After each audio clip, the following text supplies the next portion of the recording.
est-ce que je suis là? C'est quoi ce désert là? C'est pas du tout la Norvège. Oh, j'ai mal au crâne. Oh, j'ai mal au... Oh.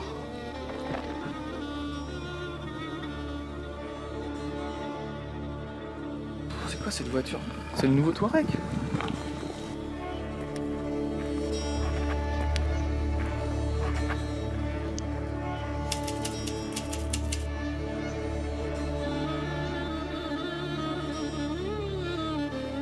Nouveau Touareg.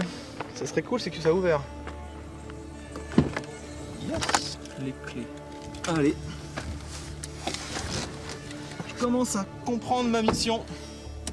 Maintenant, il va falloir essayer de survivre dans cette voiture et dans ce désert. Donc, tu vois, j'ai pas totalement les idées claires, mais je crois que ça a à peu près commencé comme ça. Regarde-moi quand je te parle. Oh, Michel. C'est parti!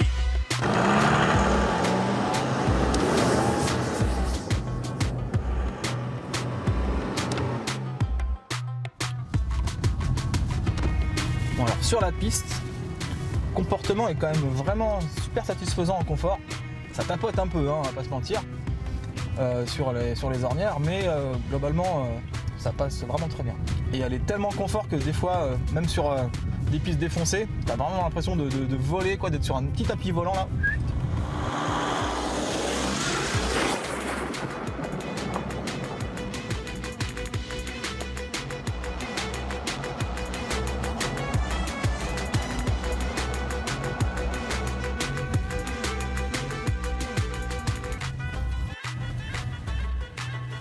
Y'a quelqu'un? Toujours le foutoir ici. Des ruines. Ça m'arrange pas trop. Écoute-moi. Écoute-moi, parce que c'est là que ça devient intéressant.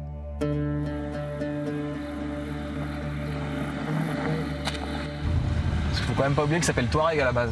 Ce serait quand même dommage qu'il soit pas capable de prendre une piste. Et donc on a une sélection de modes de conduite qui nous permettent de passer de la conduite éco à la conduite confort et après des modes plus spécifiques comme le off-road, puis le mode snow. Qui lui, je pense, va plus agir au niveau de l'anti-patinage. Et là, comme on est sur une piste et qu'on est au Maroc, nous nous mettons en mode snow, bien entendu, pour descendre l'Atlas. Et le hill descent gère ça tout seul. J'ai même pas le pied sur le frein, c'est lui qui gère la vitesse. C'est automatique. Mais c'est très lent, donc des fois on accélère. Et voilà, une petite descente un peu casse-gueule, easy peasy.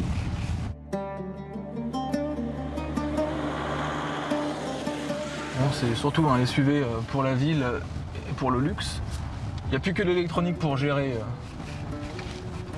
les différents modes de conduite. Mais voilà, garde au sol quand même assez haute. Ce qui fait qu'on peut quand même passer dans des chemins un peu défoncés. Mais il ne faudra pas lui en demander beaucoup plus.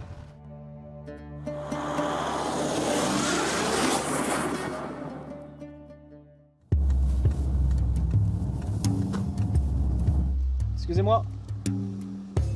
Oh, je parle. Marrakech, s'il vous plaît.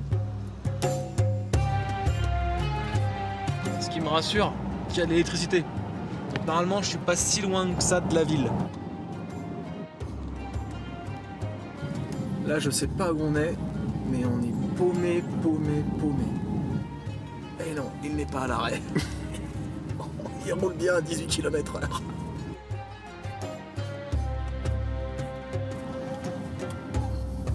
Un serpent, ils sont gentils. Tout va bien. Grâce à notre petite night vision, la vision de nuit directement dans l'écran central là devant moi, ça a été quand même assez cool de rouler de nuit. Parce qu'ici, il y a beaucoup de monde et tout le monde n'est pas très visible. J'ai l'impression qu'on commence enfin à comprendre sa mission. Coup de chance de tomber sur le nouveau Touareg quand même. Juste avec les clés dessus en plein désert, ça me permet du coup de l'essayer, puis de se rendre compte du chemin parcouru depuis 2002 et le premier Touareg du nom, 16 ans de carrière, 1 million de véhicules vendus, un deuxième modèle en 2010 et donc là un facelift en 2018. Et avec ce facelift, il récupère un tout nouveau intérieur chez Volkswagen, c'est finalement le flagship avec à l'intérieur des écrans gigantesques, l'écran central fait 15 pouces.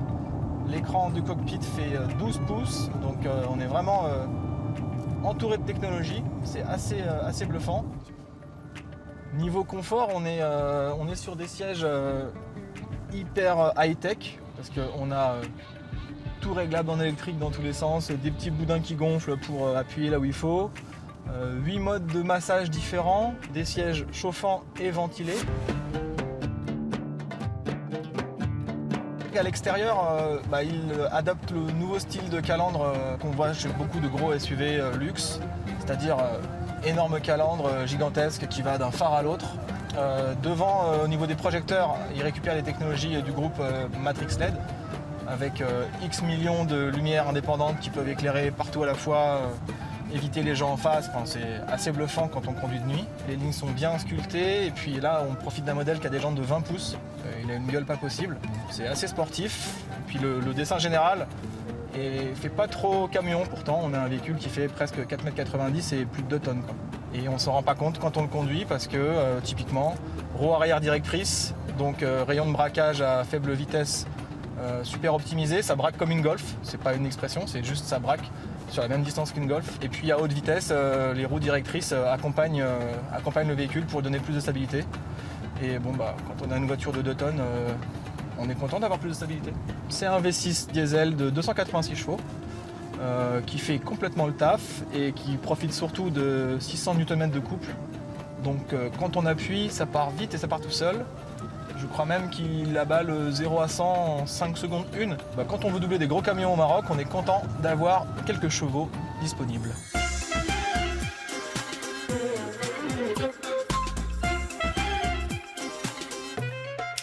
De l'asphalte, des palmiers, du goudron, des voitures. On a retrouvé la civilisation. Mission accomplie. Donc tu vois, je sais pas si j'ai vraiment réussi à survivre à la vie de Touareg, mais au moins j'ai réussi à rentrer. Et c'est déjà pas mal.